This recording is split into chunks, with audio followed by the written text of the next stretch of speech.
দীর্ঘদিনের যে সংস্কৃতির অংশ বিশেষ হচ্ছে পয়লা বৈশাখ। পয়লা বৈশাখে আমাদের সকল জাতি ধর্ম বর্ণ নির্বিশেষে একত্রিত হয়ে একই সংস্কৃতিতে বেড়ে হয়ে ওঠে আমাদের জাতীয় ঐক্যবোধ তৈরি হয়।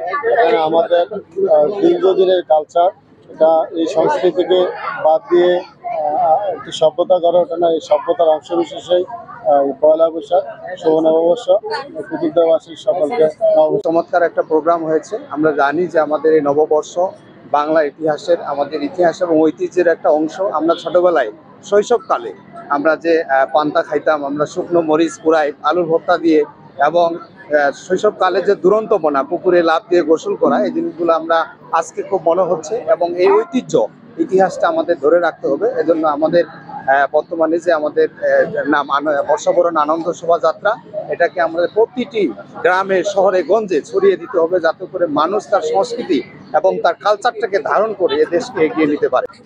বাংলা নববর্ষ 1432-এর শুভেচ্ছা জানাচ্ছি। শুভ নববর্ষ।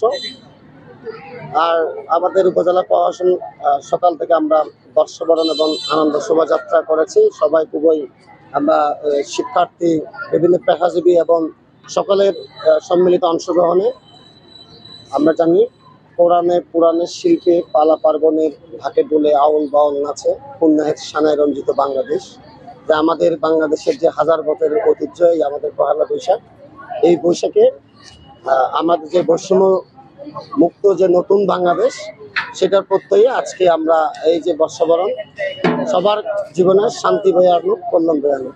আপনাকে নববর্ষের শুভেচ্ছা। আপনার মাধ্যমে সবাইকে আমি নববর্ষের শুভেচ্ছা জানাচ্ছি।